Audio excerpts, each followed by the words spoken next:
Tipp FM's Tip Today. With Slattery's Garage, Puck On. Main Peugeot dealers in the Premier County. And now stocking the full range of the luxury French car brand DS Automobiles. Book your test drive today with Slattery's Garage, Puck On. See slatterysgarage.ie. Peter Ryan from Newcastle has been contributing to the show for many years, and he joins me now. Good morning to you, Peter.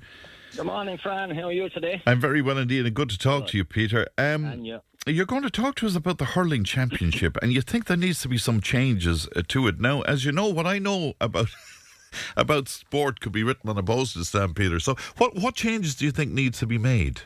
Yeah, well, you know, Fran, I'm Waterford man, living in Newcastle, County Tipp for the last 43 or 4 years, and they'd say the same about me. Indeed. So you want changes made to the championship. Why so? Because yeah, look, that whole thing is a farce, and this is what everybody is talking about, and this is the talk by the real hurling people that look, we had Waterford, Tipperary, Kilkenny, Wexford gone out of the championship nearly, I suppose, now with a month at this stage. Yeah. They all hold in we'll say the kind of the spring time, not in the summer when hurling is about a real good field game that is played on really the height of the summer, and that come into August, early September, and to have top of the range teams knocked out so early every year.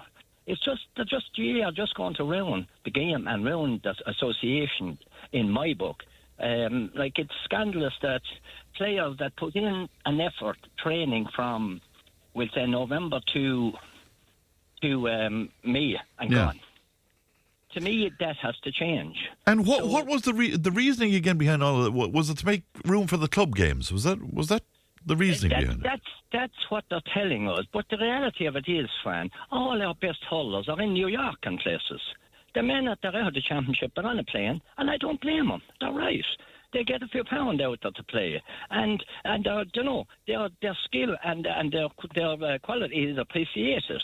Here, you lose you cup 3 games or whatever, and like a month so you're gone, and forget about it the following year. And they say it's for the club. Look, maybe a certain amount of it is for the club, but we're going to have to go back to the old way and have hurling going on longer into July, August and early September, and forget about the concerts and the rest of the stuff that's going on in our top stadiums that we've all fundraised for and bought tickets for and done everything for, and all it seems to be now is turning into concerts. And do you think the games are suffering because of the commercial aspect of the GAA now? Is that it? Yeah. Look, first of all, this GAA Go is another big thorn on my side. Like the few games were on, most of us couldn't see them because we have bad internet or something, and we couldn't get them on this pay-to-go, and they cutting off. It was a complete farce. We said like it was for this year, 4 games, 3 of them were on pay-to-go, and you just couldn't see them. I think Tipp wasn't too far off of that as well. So, if we change the championship, now we're able to put on, I think, 64 soccer games for the next month or whatever. I thought it was even more than that, is it not? 100 and something games. It could be, but there's a lot of games. Maybe there's about 64 that would be anywhere near worth watching, maybe is what I'm in my head. But I have a plan. I think this can be changed up, Fran. We can get hurling back, and we can get teams involved in it. Leave the Munster Championship, Leinster Championship, leave that as it is, leave that go. Yeah. Play it earlier, have it played earlier, and leave it go on as it always was, because people would say, it's the best championship. But what's leading you to believe that there's an appetite within Croke Park to do something about this, to go along with it? I don't believe there's any appetite in Croke Park there. Fill the stadium with concerts and just kind of carry on. Well, that's what I mean. I mean, they're not for turning on this, surely, Peter, are they?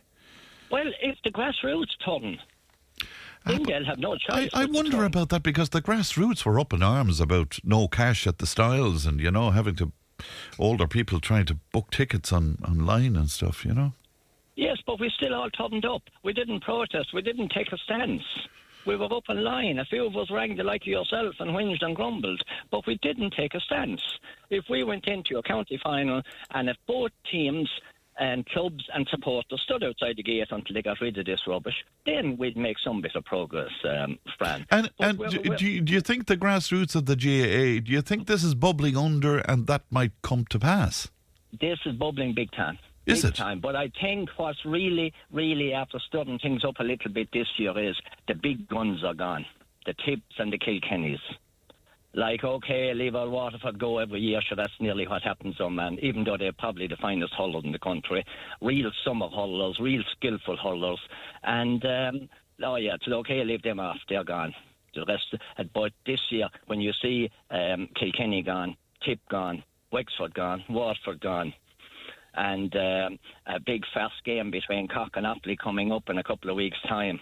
You know, this is where the whole thing is bubbling. And what is the result of that, Peter? And again, you'll have to forgive my ignorance on this. What is the result, as you say, of the big guns being gone then? In terms of interest in it, is that what you mean? We have two teams that played last Sunday in the Munster final. Unless something really, really, really happens differently, we'll have the same two teams playing the All-Ireland.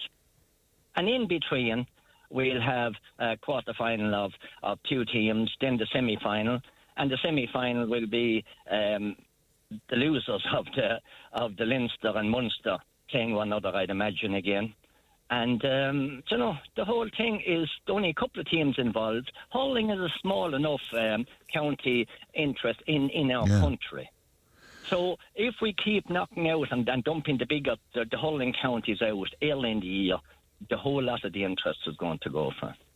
Dan was on to us from Carrickbeg and he's saying, Fran, RT are showing 104 World Cup matches.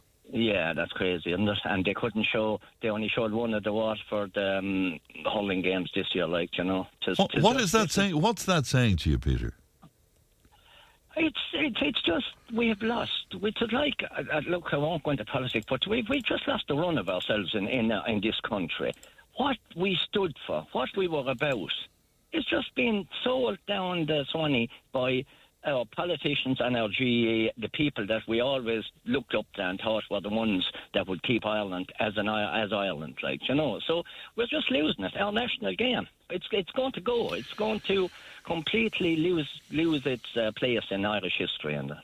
A listener says, tell Peter, many years ago inter-county teams were gone out of the championship in May as it was a knockout. Now they have 4 games in the championship. Less than 2% of hurlers played inter-county, 100% play club, which now begins for the rest of the year. That's what the GAA are about, the grassroots. Discuss, Peter Ryan. Yeah, look, that's why did they change it all? Why did they turn around a couple of years later, Fran, and bring in the back door and all the rest of it? And when the like of the Waterford actually won the Munster Championship, which they did for a good few years there with a really good team, there was the back door brought in at that stage. So they were bet again in the semi-final or final.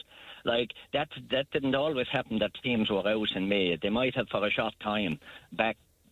I don't remember, but back a long time ago, like, you know. But that's not the point I'm making. The point I'm making is inter-county hurling is our top-of-the-range hurling game. It's the best people doing playing the bed what they're at their very best. And we're not getting to see that. Well, Clubs is all. I'm a clubman, have been all my life. I have no problem with clubs.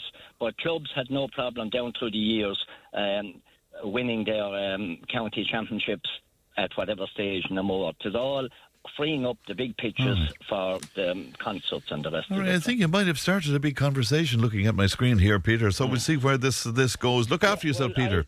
I just wanted to mention, I was speaking to a man last night, Charlie Brannigan there from Barn Park, and he's in the GA all his life, and he came up and we just spoke for a few minutes, and he had exactly the same format as I have for the new run of the All-Ireland. Right, so that's the thinking. That format, if I have a minute to tell you, is to have 10 teams in it, have 2 teams of 5, playing one another. The winners of both sides go into a semi-final. The losers of both sides play third place. and the two winners of that go into the semi-finals to play the two winners. That way we'd have our best teams playing hurling at the best time of the year. All right, well, you certainly started a conversation. Peter, thanks for that. Pleasure as always. Look after yourself. Thank you, Fran. Take care. Thank you. Bye-bye, Janelle. Peter Ryan there in Newcastle. Tip FM's Tip Today. With Slattery's Garage Puck On. Now is the time to pick up your next van. From the award-winning Peugeot Partner van to the Expert and the load-lugging Boxer van. We have big vans, high-roof vans, long wheelbase vans. You'll find them all at Slattery's Garage Puck On. See slatterysgarage.ie.